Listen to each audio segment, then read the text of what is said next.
Hi, welcome back!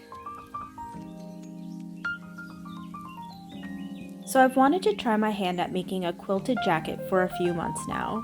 I've been quilting for about a year, and I started during the start of the pandemic when I was first stuck at home, and I quickly found a few YouTube tutorials on how to make quilted clothing.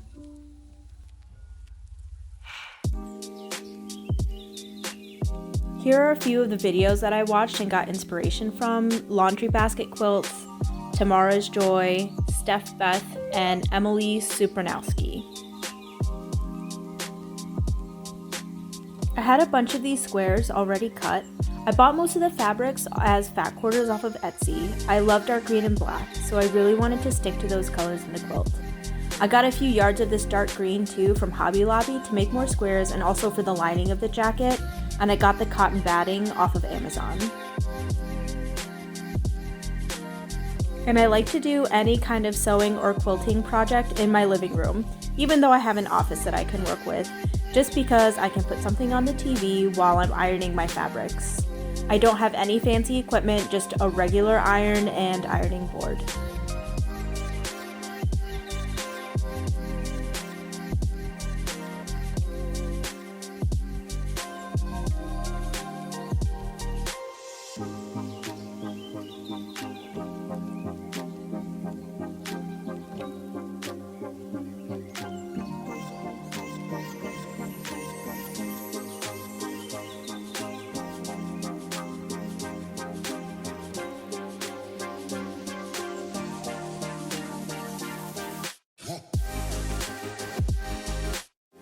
My table isn't quite big enough to spread this fabric out, so I work on the floor, which can be hazardous if you have cats like me.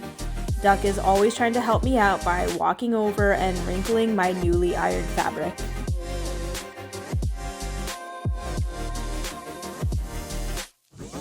I initially was going to make a jacket with a crew neck sweater as the batting and the outline. But then I thought about it and I decided I wanted a jacket that was longer than your typical crew neck sweater, and so I didn't want it to stop right at my waist. I had already dismembered a plain crew neck though, and I decided I could still use this as a pattern. I self-identify as a chaotic crafter, and I kind of take bits and pieces of different tutorials and previous experience and I just wing it.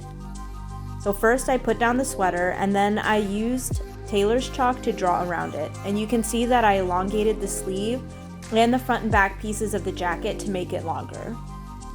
Once it was traced out, I cut around the pieces, leaving an approximately 1/4 inch border to account for seam allowance.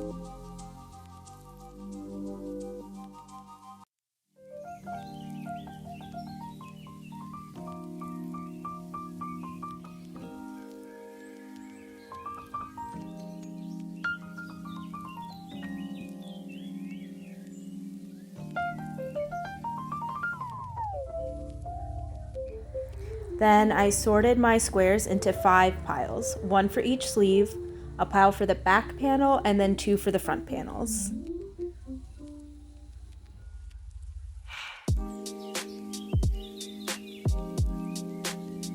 I wasn't sure if I wanted a random quilt pattern or one that was organized, so I laid out my squares trying to make sure that there were no two similar patterns next to each other, and I stepped back to look at it for a while. Ultimately, I decided I liked the gradient look better, going from all black to green, so then I paired up my squares, sat down, and started sewing them together.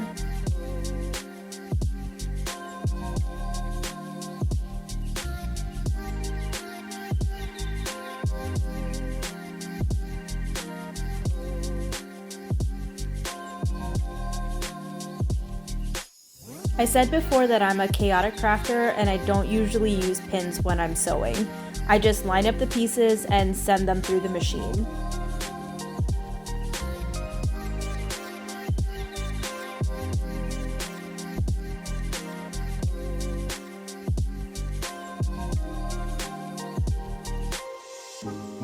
I've also found that it's easier to sew these pieces in one long line and then cut them apart at the end instead of sewing and cutting after each set. I saw several quilting videos also suggest this, and it makes the process way more streamlined.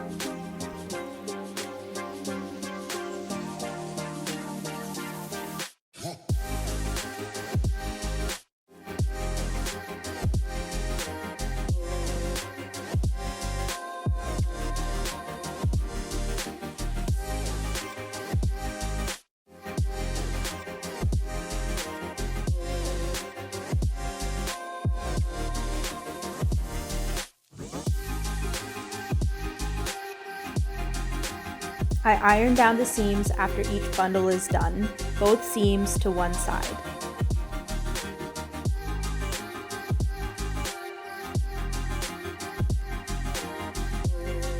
And here's the back panel all sewn together.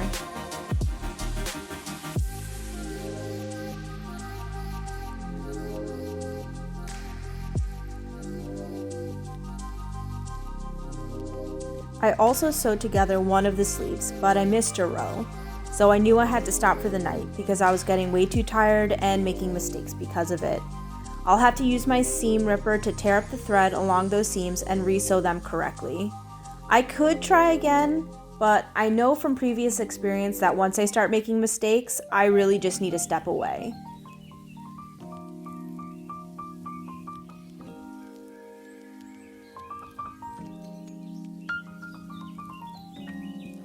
So here I am in the next morning. I started with a cup of coffee and my seam ripper so that I could fix the pattern mistake that I made the night before. Then I went back to the sewing machine to finish the sleeves and the two front panels.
When all of the panels are sewn together and ironed, I have to cut out the cotton batting to fit, and that will be the filling in the quilt jacket.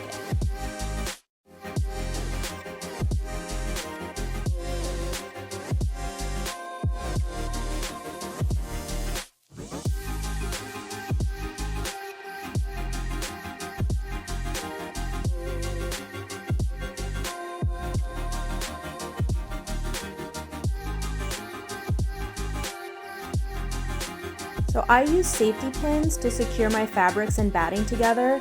I know that there are other ways to do this, and there are like sprays and glues, and they're probably much easier, but I'm living life on a budget and I already had safety pins. I don't put a safety pin in each square, I space them out every other one or so. Again, it's all pretty chaotic and I just kind of follow how I feel.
I'm not great at stitch in the ditch, and I haven't tried free motion quilting yet. And before this jacket and one other project, I've always hand quilted. The machine that I had before couldn't handle sewing through so many layers of fabric, but with this Singer machine, I can swap out the sewing foot to a walking foot and quilt on the machine. But again, I'm not great at stitch in the ditch, so I just stitch kind of next to the ditch, on either side of the ditch. I don't know if there's a name for this, I just kind of make borders for all of my boxes.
So here's the panel all done and quilted. This part was pretty easy, and I did the same thing for all of the panels. I then went and I sewed the shoulder seams together. I went up and sewed up the sides and closed the sleeves. And I had this black and gold metallic arrow fabric that I thought would be a cute binding for the jacket. And this is as far as I got. I tried the jacket on, and while I love the pattern, I don't love how it wears on my body, and I want to change it to be more A-line, so I'm planning on adding triangle-shaped pieces to either side. But I'm gonna need more fabric, so I put it in order, and I'll update you all when that comes in, and I hopefully finish this jacket. Thanks for watching my chaos. Bye!